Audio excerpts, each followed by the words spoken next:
नाम की स्तुति हो। सच्चा जीवित परमेश्वर की उपस्थिति में बैठने के लिए प्रभु हमको एक मौका दिया। इसके लिए प्रभु को हम स्तुति करेंगे, धन्यवाद करेंगे। आज के मनन के लिए हम कोलोसियों की पत्री अध्याय 3 का 1 से लेकर 4 तक हम पढ़ेंगे। कोलोसियों की पत्री अध्याय 3 का 1 से लेकर 4 तक। जब तुम मसीह के साथ मिलाए गए तो स्वर्गीय वस्तु की खोज में रहो, जहाँ मसीह विद्यमान है और परमेश्वर की दाहिनी ओर बैठा है। पृथ्वी पर की नहीं परंतु स्वर्गीय वस्तु पर ध्यान लगाओ, क्योंकि तुम तो मर गए और तुम्हारा जीवन मसीह के साथ परमेश्वर में छिपा हुआ है। जब मसीह जो हमारा जीवन है प्रकट होगा, तब तुम भी उसके साथ महिमा सहित प्रकट हुए जाओगे। तो इधर मसीह में हमारा जीवन, उसके बारे में प्रेरित पौलुस कोलोसी विश्वासियों को सिखा रहे हैं। एक केवल कोलोसी विश्वासियों के लिए नहीं, हम सबके लिए है। तो हम सब बोलते हैं कि हम मसीह में है ना, हम मसीह में है। मसीही का मतलब वही है ना, मसीही जो मसीह में है वही है ना, मसीही। तो इसका जो मतलब हम देखेंगे, उससे पहले ये जो कोलोसियों का पत्री के संबंध में 1-2 शब्द मैं बताना चाहता हूँ। कोलोसी कलीसिया, उसमें ज़्यादातर अन्य जाति लोग थे। ज़्यादातर नहीं, पूरा का पूरा अन्य जाति लोग हैं। अन्य जाति लोग मतलब हम सब अन्य जाति है, मतलब जो यहूदी नहीं है सब अन्य जाति है। उस हिसाब से हम देखने का, नहीं तो मैं एक जाति आप एक जाति, ऐसा नहीं है। जो यहूदी नहीं है सब अन्य जाति है। तो ये जो कोलोसी कलीसिया में अन्य जाति लोग थे, और ये जो कलीसिया में थोड़ा बहुत समस्याएं भी थे। 3 खास समस्या के संबंध में हम देख रहे हैं पहले 2 अध्याय में। एक एक करके हम देख रहे हैं। तो एक क्या है कि तत्व ज्ञान, बाहर से कुछ ज्ञान लोग क्या है लेके आ रहे हैं कि क्या है, हमको एक गुप्त ज्ञान का जरूरत पड़ता है आत्मिक उन्नति पाने के लिए, ये सब कुछ लोग बोलते हैं। और कुछ लोग बोलते हैं कि हमको क्या है, ये नया नियम तो सही है, पर क्या है, मूसा का व्यवस्था भी हम मानना है, हमको आत्मिक उन्नति पाना है तो। और कुछ लोग क्या बोलता है, ऐसे बोलते हैं कि हमको क्या बोलता है, हम ये वैरागी बोलते हैं ना, मतलब जो सब कुछ त्याग के जीने वाले लोग हैं, ऐसे हम जीना है।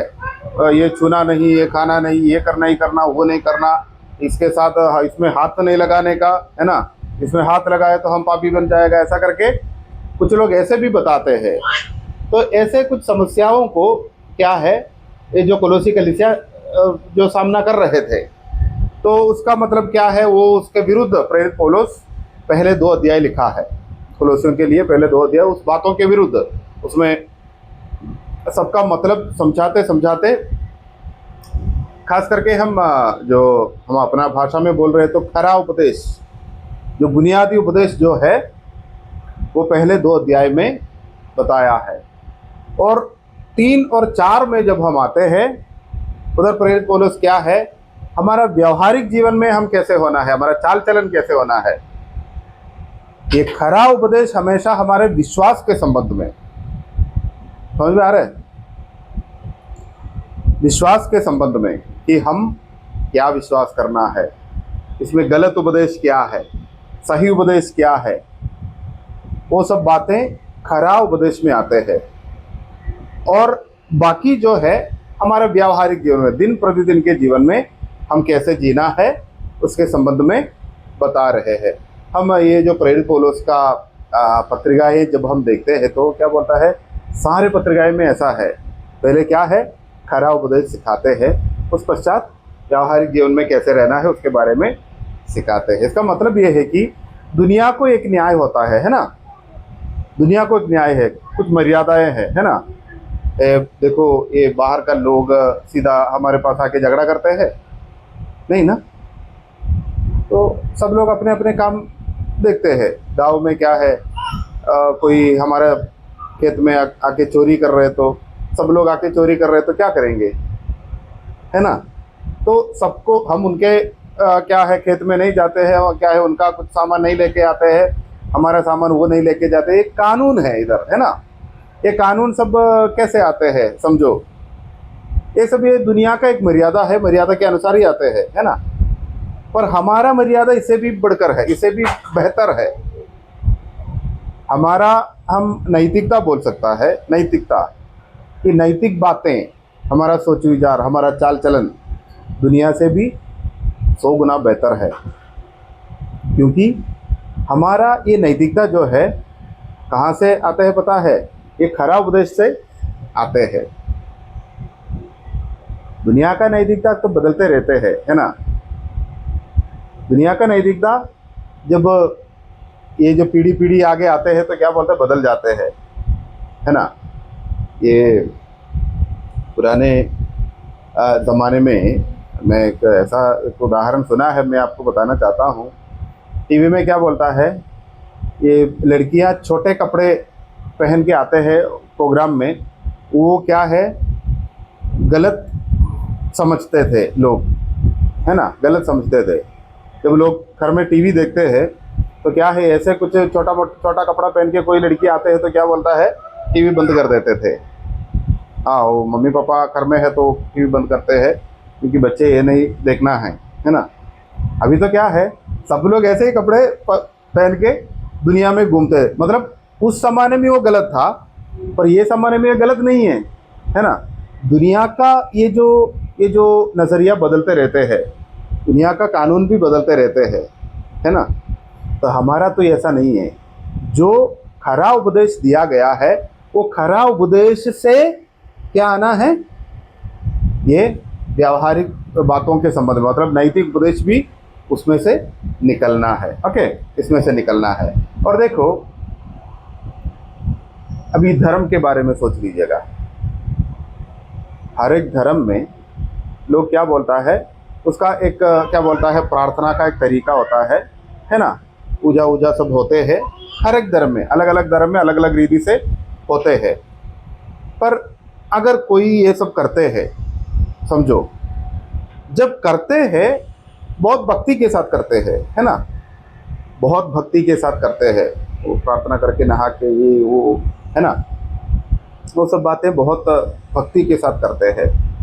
पर वो ख़त्म होते ही क्या है, सीधा पुराने जीवन में चले जाते हैं, है ना।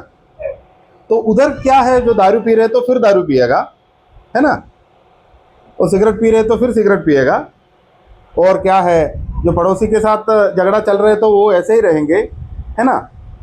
तो जो विश्वास का काम और क्या है व्यावहारिक जीवन से कोई लेना देना नहीं है, कोई संबंध नहीं है। हमारे चारों ओर हम देख रहे हैं ना, दुनिया के जैसे हम देखते हैं सारे धर्मों में, तो ये ईसाई करके जो लोग बोलते हैं वो लोगों का जीवन में भी ऐसा है ना। हम उधर आ रहे हैं तो क्या बोलते हैं, जय मसीह की बोलने वाले तो बहुत है, और इसमें से बहुत सारे लोग दारू पीते हैं, है ना। प्रार्थना के समय में क्या है, सब लोग क्या बोलता है, हाथ बांध के बैठेगा, सुनेगा, है, जय मसीह की बोलेगा, है ना। उस पश्चात वो भी क्या बोलता है, ऐसे ही करते हैं।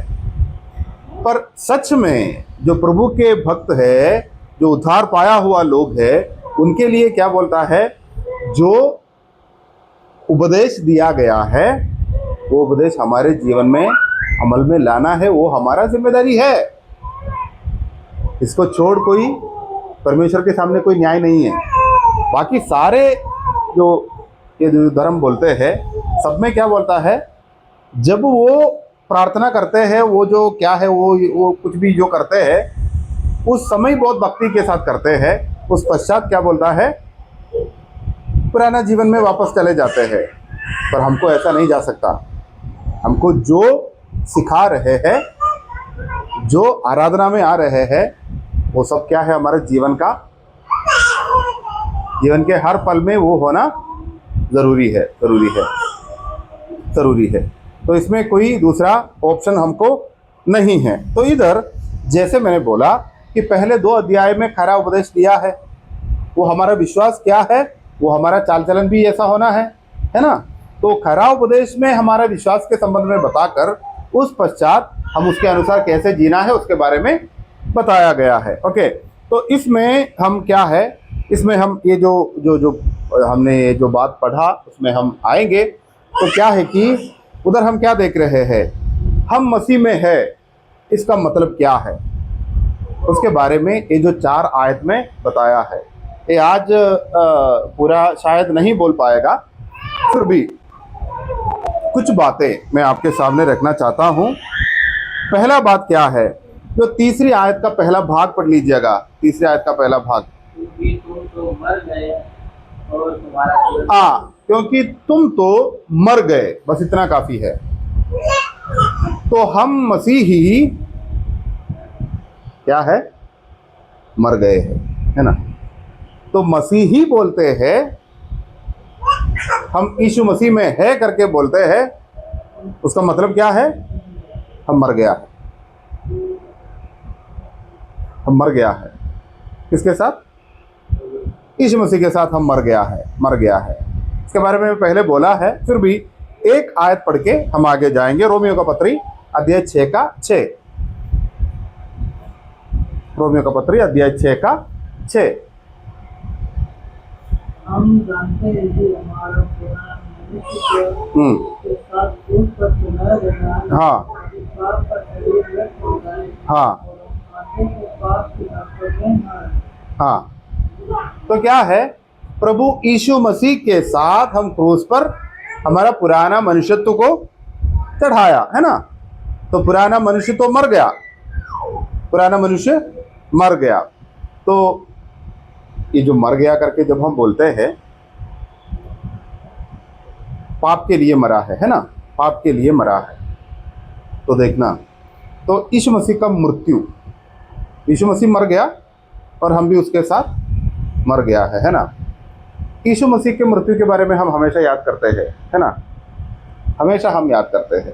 जब आराधना के लिए आते हैं तब क्या है, यीशु मसीह का मृत्यु के बारे में बोल के ही हम क्या है, आराधना में भाग लेते हैं, क्योंकि यीशु मसीह का मृत्यु के द्वारा ही हमारा उद्धार हुआ है। पर इधर हम क्या देखते हैं, अगर तू मसीह में है, मसीह का मृत्यु के बारे में तू बोलते हैं, तो क्या है, ये बात भी तू हमेशा हर पल याद रखना है कि तुम भी यीशु मसीह के साथ मरा है। हम दिन में कितने बार सोचते हैं कि मैं मसीह के साथ मरा है करके, कितने बार सोचते हैं, कितने बार बोलते हैं कि मैं यीशु मसीह के साथ मरा है करके। हम नहीं बोलते हैं, हम याद भी नहीं करते हैं कि मैं यीशु मसीह के साथ मरा है ना। वो एक खास बात है, ये अंग्रेजी में बोलते हैं हम लिविंग डेड बॉडी है करके, मतलब जिंदा लाश है ना। मैं एक बार शायद आपको बोला है कि यीशु मसीह मर गया, तो क्या है, वो यीशु मसीह का मृत्यु को क्या है, पुष्टि कैसे किया, मतलब यीशु मसीह मर गया करके जो ये क्या है, ये जो सैनिक लोग कैसे जो कंफर्म किया था, है, हाँ, भाले से छेदा था, है ना। यीशु मसीह कुछ रिस्पॉन्ड नहीं किया, है ना। तो मतलब क्या है, यीशु मसीह के साथ हम मर गया तो हम भी ऐसा रहना चाहिए, है ना। जैसे हमारे जीवन में भी ऐसा खूसे मारने वाले लोग आएंगे, ऐसा विषय हमारे सामने आएंगे, है ना। तो हमारा प्रतिक्रिया क्या होगा, मैं मर गया, समझो मेरा लाश इधर पड़ा है, आप लोग बैठ के मेरा मजाक उड़ा रहा है, समझो मेरा क्या फ़र्क पड़ता है ना, मुझे क्या लगेगा। अगर आप आके मेरा थप्पड़ मार रहा है तो मैं कुछ वापस कुछ बोलेगा नहीं ना, क्योंकि मैं मर गया हूँ, है ना। तो उसी रीति से पाप के लिए हम मर चुका है। अगर कोई हमारे विरुद्ध पाप करे तब भी क्या बोलता है, हम तो लाश है, हम तो लोथ है, हम मर चुका है। तो क्या प्रतिक्रिया होगा, कुछ नहीं होगा। तुझे कुछ बोलना है बोल दो, खत्म, है ना। हम प्रभु यीशु मसीह के साथ मर गया है। यीशु मसीह जब मरा, आप याद रखना, केवल हमारा पापों के लिए पापों का कर्ज चुकाया ऐसा नहीं है। प्रभु यीशु मसीह हमारा पापों का कर्ज तो चुकाया है, वो सही है, हमारा पापों का बोझ प्रभु यीशु मसीह उठाया तो कर्ज चुकाया है।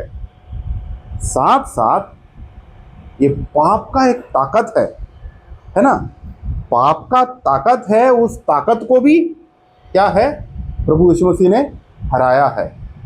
तो इसका मतलब ये है कि यीशु मसीह पर भरोसा रख के पाप के ऊपर हम काबू पा सकता है ना।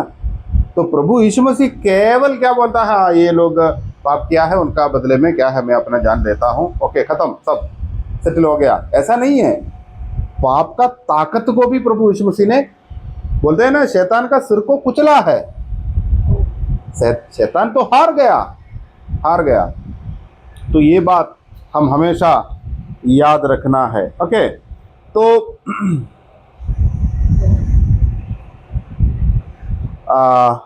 पहला बात, जब हम मसीही है करके जब बोलते हैं, पहला बात यह है कि हम मसीह के साथ मर गया है। जैसे हम यीशु मसीह के मृत्यु के बारे में याद करते हैं, वैसे बोलते रहते हैं, वैसे ही हमारा मृत्यु के बारे में भी याद रखना ज़रूरी है। पर जब झगड़ा होते हैं तब क्या है, ये सब बातें भूल जाते हैं। झगड़ा करने वाले भी भूल जाते हैं, जिसके साथ झगड़ा हो रहे हैं वो भी भूल जाते हैं, है ना, वो भी भूल जाते हैं। तो मैंने शायद एक उदाहरण बोला था, कोई बपतिस्मा लेने के समय में बोला है, याद है, एक पास्टर किसी को बपतिस्मा दे रहा था, तो क्या करते हैं, वो सिर पे हाथ रख के दबाते हैं तो पानी में डूब जाते हैं। बंदा क्या है, एक हाथ बाहर रखेगा हमेशा, एक हाथ ऐसे ही पकड़ेंगे, तो पास्टर डुबाते हैं, हाथ पानी के बाहर है, तो ये बाहर निकला, तो पास्टर बोला ऐसा नहीं है, पूरा डूबना है, क्योंकि बपतिस्मा का मतलब ही वही है। तो बंदा क्या बोला पता है, अब मेरा पड़ोसी को एक थप्पड़ मारना है, इसके लिए मैं ये हाथ बाहर रखा है। तो कभी कभी हमारे जीवन में ऐसा होता है ना, हम क्या है, जब हम पाप के लिए मरा, हम बोलते हैं कि मैं मर चुका हूँ, यीशु मसीह के साथ मैं अपने पुराना मनुष्यत्व को क्रूस पर चढ़ाया है करके बोलेगा, पर क्या है, जब अवसर आते हैं, जब कोई क्रूसे मारते हैं, तब क्या है, तब ये सब भूल जाते हैं। तो ऐसा हमारे जीवन में कभी नहीं होना है, ओके। अभी प्रभु यीशु मसीह के साथ हम मर गया। और दूसरा बात क्या है, वो पहले आयत का पहला भाग पढ़ लीजिएगा। हाँ, कोलोसियों का पत्री अध्याय 3 का पहले आयत का पहला भाग, जब तुम मसीह के साथ जिलाए गए तो, हाँ बस, हम मर गया और जिलाया भी है ना, हम जी उठा है। हम केवल मर गया ऐसा नहीं, यीशु मसीह के साथ हम जी उठा है। जैसे वो बपतिस्मा का मतलब ही वही है, जैसे हम पानी के बाहर आते हैं तब क्या, हम वही चिन्ह दिखा रहे हैं, जो पुराना मनुष्य को मैं क्या है, दफनाया है, और जो बाहर आया है वो नया मनुष्यत्व है, नया मनुष्य है। तो यीशु मसीह के साथ हम जी उठा है। वो कोलोसियों का पत्र अध्याय 2 का 12 पढ़ लीजिएगा, उधर बपतिस्मा का सिद्धांत के बारे में बता रहे हैं। 2 का 12, और उसी के साथ बपतिस्मा में गाड़े गए, हाँ, और उसी में परमेश्वर की सामर्थ्य पर विश्वास करके, हाँ, जिसने उसको मरे हुए से जिलाया, हाँ, उसके साथ भी उठे। हाँ, तो परमेश्वर का उस ताकत जिससे प्रभु यीशु मसीह मृत्यु को हरा के जी उठा, उसी सामर्थ्य से हम भी जी उठा है। समझो, जिस सामर्थ्य से प्रभु मृत्यु को हरा के जी उठा, उसी सामर्थ्य से हम भी क्या है, अपने पापमय शरीर को क्या है, दफनाकर जी उठा, है ना, है।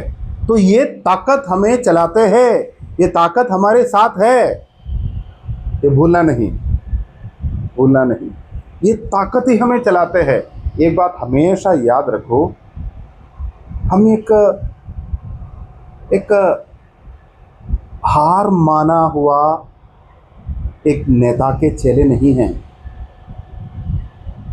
हमारा प्रभु हार नहीं माना है। हमारा प्रभु भले दुनिया के सामने क्या है, क्रूस पर अपना जान दिया, पर हम जानते हैं वो मृत्यु को हरा के तीसरे दिन जी उठा, शैतान का सिर को कुचला। हमारा प्रभु ऑलरेडी जीत पाया है। जीता एक नेता के पीछे है हम, तो हम क्या है, विजयी के साथ जीना है इस दुनिया में। हम ऑलरेडी जीत प्राप्त किया है। जीता एक प्रभु के संतान है, उनके चेले हैं हम। ये बात हम कभी नहीं भूलना। हम भी जिस सामर्थ्य से प्रभु यीशु मसीह मृत्यु को हरा के जी उठा है, उस सामर्थ्य पर भरोसा रखकर हम भी जी रहे हैं। हम भी जी उठकर जी रहे हैं। तो अभी हमको मृत्यु है नहीं। मृत्यु मतलब शारीरिक तौर पर हमको क्या बोलता है, शरीर को हमको छोड़ना पड़ता है, पर क्या है, वो जो दूसरी मृत्यु हमारे ऊपर राजी नहीं करेगा। दूसरी मृत्यु जो नरक है, वो हमारे ऊपर काबू नहीं पाएगा। वो हमारे ऊपर कोई अधिकार इसका नहीं है। प्रभु यीशु मसीह के बारे में एक दो आयत हम पढ़ेंगे। रोमियो की पत्री अध्याय 6 का 9वीं कलम। रोमियो की पत्री अध्याय 6 का 9वीं कलम। क्योंकि यह जानते हैं कि मसीह मरे लोगों को जी उठकर फिर मरेगा नहीं, उस पर फिर मृत्यु की सुविधा नहीं है। हाँ, तो प्रभु यीशु मसीह मरा और जी उठा, है ना। तो फिर क्या है, अभी मृत्यु उन पर राज नहीं करने वाले हैं। मृत्यु का कोई अधिकार नहीं है।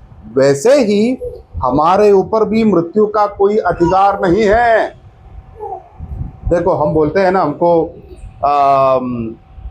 क्या है, हमको अनंत काल का जीवन मिलेगा, ऐसा करके बोलते हैं ना। जब उद्धार पाते हैं तो अनंत काल का जीवन, हमको अनंत काल का जीवन मिला है, मिल चुका है। जब उद्धार पाया तब से लेकर जो जीवन हम जी रहे हैं वो अनंत काल का जीवन ही है। बस ये शरीर छोड़ना बाकी है। इसलिए प्रेरित पौलुस कहते हैं, मैं बोझ से दबे किराते रहते हैं, शरीर छोड़ के प्रभु के साथ रहना और भी उत्तम समझता हूँ। एक ही इच्छा है मेरा, शरीर में रहे या ना रहे, प्रभु को प्रसन्न करना, वही मेरा इच्छा है। वो दूसरे कुरिन्थियों के पत्र अध्याय 5 में प्रेरित पौलुस ये सब बातें बता रहे हैं। तो कितना अच्छा है। तो हम क्या है, ऑलरेडी ये जो क्या है, अनंत काल का जीवन हमारा शुरू हो गया है। हम अनंत काल का जीवन नहीं जी रहे हैं, है ना, है। तो ये मृत्यु को हमारे ऊपर कोई अधिकार नहीं है। जब हमारा सेवा पूरा हो जाएगा तो प्रभु हमें वापस बुलाएगा। और क्या है, मैं संडे को क्या है, वो जो स्टेफनोस के बारे में बोला था ना, वो जब पढ़ते हैं मेरे को क्या बोलता है, रोंगटे खड़े हो जाते हैं। क्योंकि मरने के समय स्टेफनोस को पथराव कर रहा है, उस समय क्या है, घुटने टेक कर आकाश में देखेगा तो क्या है, स्वर्ग खुला हुआ स्वर्ग देख रहे हैं। उधर पिता के दाहिने प्रभु यीशु मसीह खड़े हैं। बाइबल में एक बार हम देखते हैं यीशु मसीह खड़े हैं करके। क्यों खड़े हैं? अपने बेटे को स्वीकार करने के लिए। हम जब भजन संहिता 116 में जब हम आते हैं, उधर हम क्या देखते हैं पता है, भक्तों की मृत्यु प्रभु के दृष्टि में अनमोल है करके हम देखते हैं। एक भक्त की मृत्यु जो है प्रभु के आंखों में, प्रभु के दृष्टि में अनमोल है। मरना है तो उसकी तरह। तो कितना अच्छा है प्रियो, हमारे ऊपर मृत्यु का कोई अधिकार नहीं है। 116 का 5 देख लीजिएगा। जो अनुग्रहकारी और धर्मी है और हमारा परमेश्वर दया करे। 116 में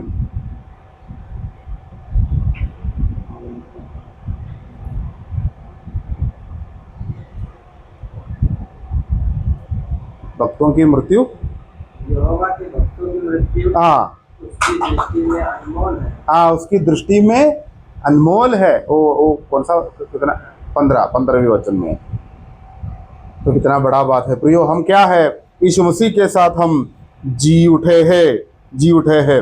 तो हमारे बारे में क्या बता रहे हैं? रोमी का पत्री अध्याय 6 का 11वीं कलम देख लीजिएगा। रोमी की पत्री अध्याय 6 का 11वीं कलम।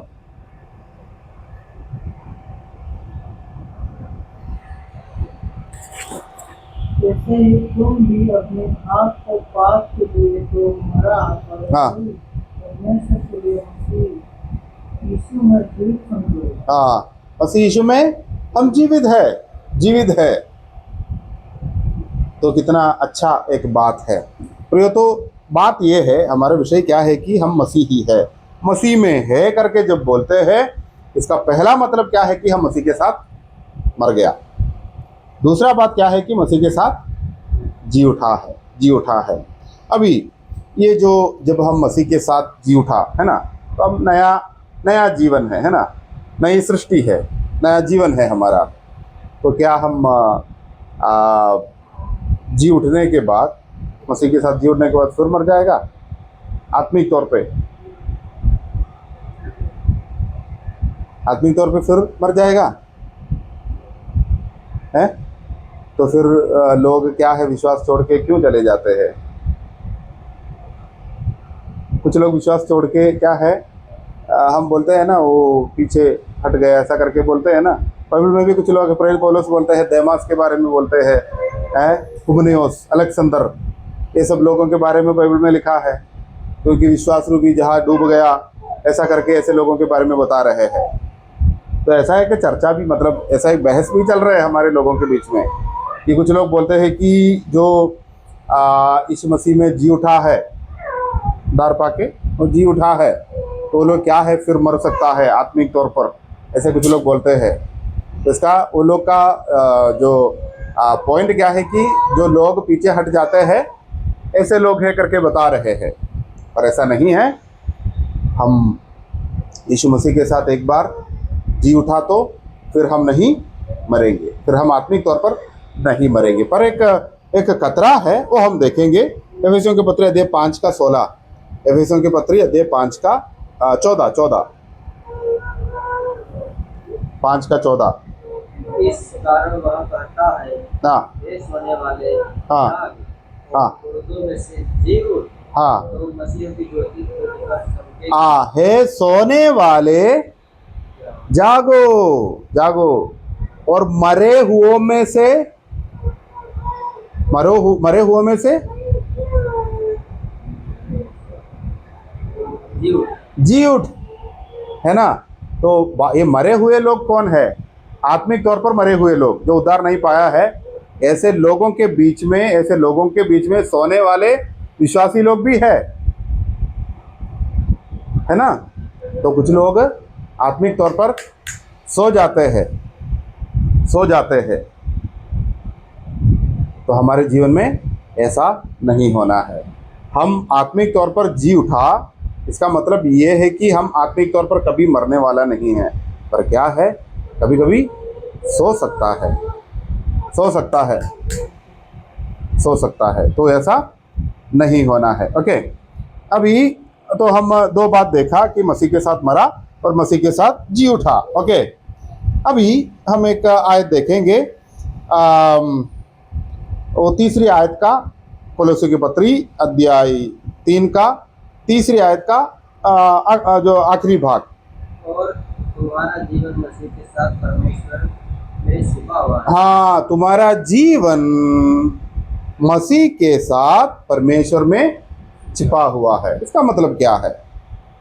हम मसीह में है, मसीही है, तो मसीह के साथ, इसका मतलब क्या है कि मसीह के साथ मरा, मसीह के साथ जी उठा।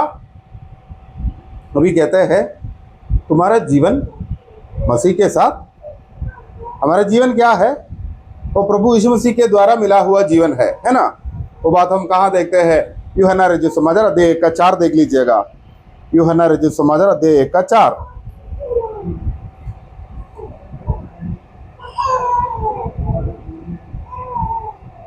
उसमें जीवन था और वह जीवन मनुष्य की ज्योति था।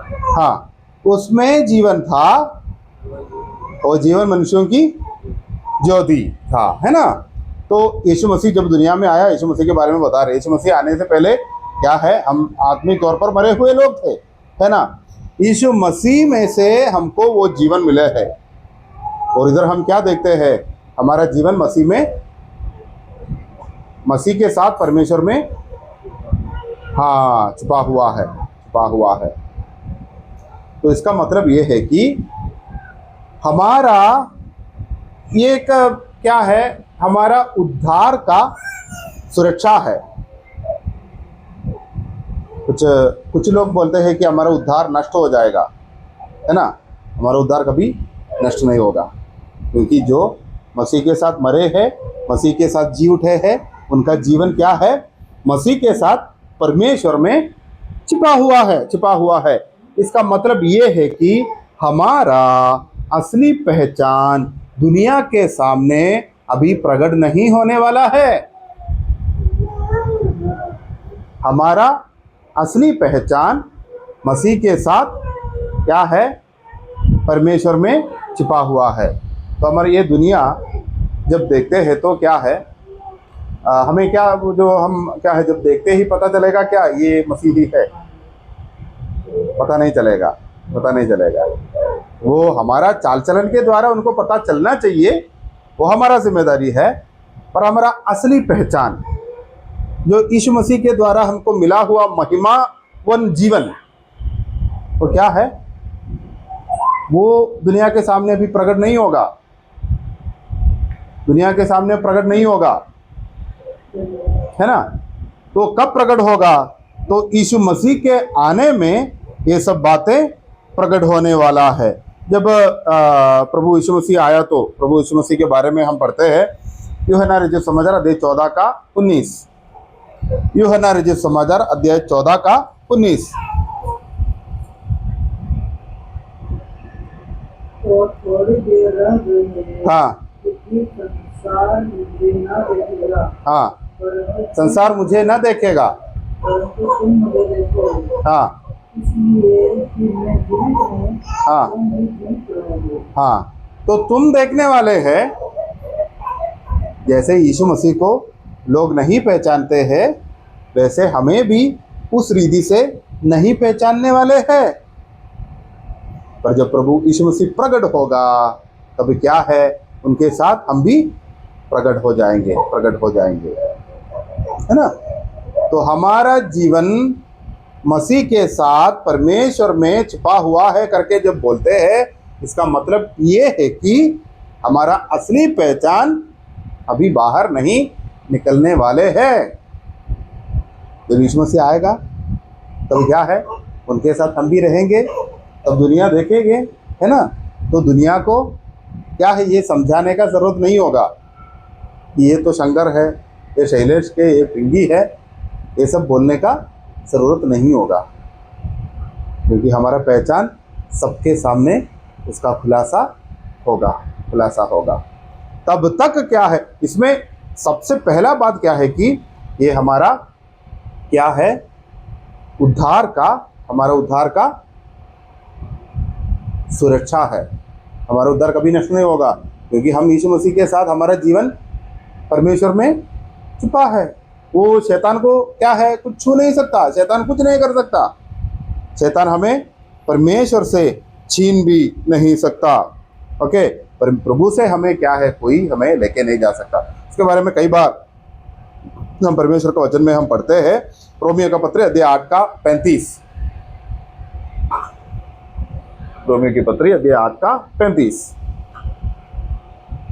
कौन हमको मसीह के प्रेम से अलग करेगा? हाँ या क्लेश या संकट, हाँ उपद्रव या अकाल, हाँ निंदाएं, हाँ या जोखिम या हाँ तलवार, हाँ जैसा लिखा है, तेरे लिए हम दिन भर रात किए जाते हैं, हाँ हम बंद होने वाली भेड़ों के समान गिने गए। हाँ। तो कोई भी एक चीज़ प्रभु के प्रेम से हमें अलग नहीं कर सकता। प्रभु हमें प्रेम किया प्रियो, इस प्रेम से कोई भी चीज़ हमें अलग नहीं कर सकता। तो बात ये है, मैं मसीह में है, मैं मसीह में हूँ, इसका मतलब क्या है कि मैं मसीह के साथ मर गया, मैं मसीह के साथ जी उठा, मेरा जीवन मसीह के साथ प्रभु में छिपा हुआ है। और चारवीं बात यह है कि वो भी हम उधर देखते हैं कि क्या है, आशा के संबंध में भी उधर बताया है ना। आशा के संबंध में क्या बताया है? हाँ हाँ, वो 4वीं कलम पढ़ लीजिएगा। जब मसीह जो हमारे जीवन में हाँ, प्रकट होगा, तब तुम भी उसके साथ महिमा सहित प्रकट हो जाएंगे, है ना। तो इसका मतलब क्या है? मैं मसीही हूं करके बोलने का मतलब ये भी है कि क्या है? मैं एक धन्य आशा में है। मैं एक धन्य आशा में है। वो आशा कभी टूटने वाला नहीं, कभी नहीं, अटूट आशा है, कभी नहीं टूटेगा। कि मैं जब प्रभु यीशु मसीह, मेरा प्रभु जब प्रकट होगा, तब उनके साथ महिमा के साथ, महिमा सहित मैं भी प्रकट होने वाला हूं। तो 4 बात देख लिया। पहला क्या है? मैं मसीही हूं। इसका मतलब क्या है? मसीह के साथ मैं मर गया, मैं मसीह के साथ जी उठा, मेरा जीवन मसीह के साथ प्रभु में छिपा हुआ है। और 4वीं बात क्या है? मैं मसीही हूं। इसका मतलब यह है कि मैं एक धन्य आशा में हूं, मैं एक धन्य आशा में हूं। लूका रचित समाचार अध्याय 22 का 69। लूका रचित समाचार अध्याय 22 का 69।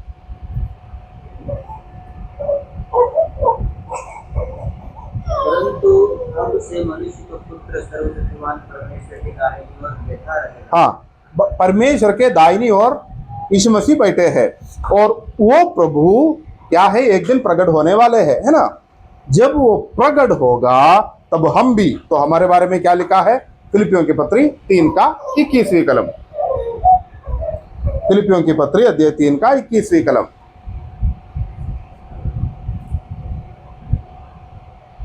वह अपनी शक्ति के उस प्रभाव के अनुसार जिसके द्वारा वह हाँ सब वस्तुओं को अपने वश में कर सकता है, हाँ, हमारे दीनहीन देह को रूप बदल कर हमारी दीनहीन देह को रूप बदल कर अपनी महिमा की देह के अनुकूल अपने महिमा के देह के अनुकूल बना देगा, बना देगा, बना देगा। हाँ, कितना अच्छा एक बात है। तो हमारा ये जो दीनहीन शरीर जो है वो क्या है?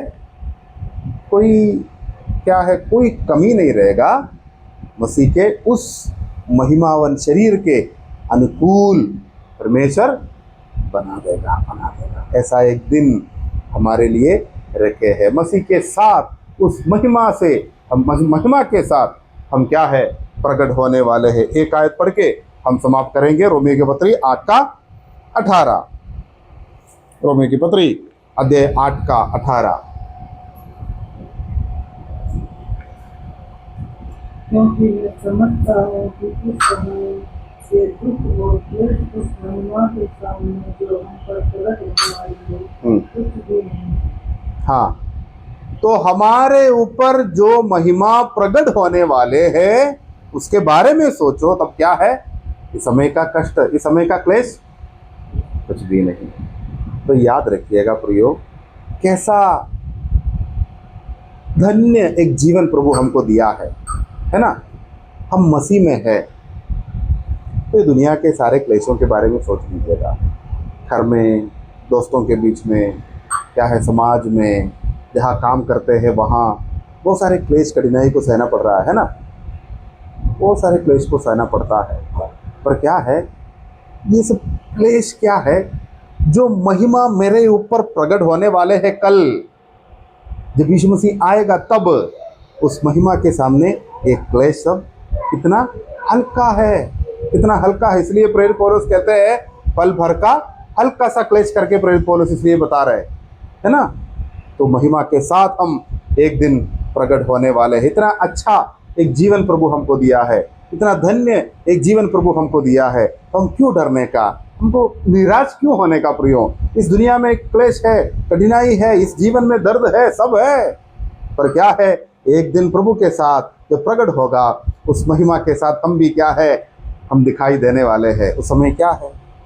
कुछ नहीं, दुख नहीं है, दर्द नहीं है। उस समय प्रभु हमारे आंखों से आंसू पोंछेगा, है ना। उसके सामने हम क्या है? आशीष, शांति, राहत हम पाएंगे, विश्राम हम पाने वाले हैं, पाने वाले हैं। तो हम मसीह में है, हम क्या है? एक धन्य आशा में है। याद रखिएगा, अगर कोई पूछे तू मसीही है, इसका मतलब क्या है? मैं मसीह के साथ मर गया, मैं मसीह के साथ जी उठा, मेरा जीवन मसीह के साथ परमेश्वर में छिपा है, मैं एक धन्य आशा में हूँ। हम मसीह में है, इसका मतलब ये सब है। ओके, आने वाले दिनों में उस खुशी के साथ, उस आनंद के साथ जीने का, क्योंकि हमारे ऊपर एक क्या है, हम महिमा के साथ हम इस दुनिया के सामने प्रकट होने वाले हैं। ओके, हम इस बातों के साथ हम अपने जीवन में हम आगे बढ़ेंगे। अभी हम प्रार्थना करेंगे।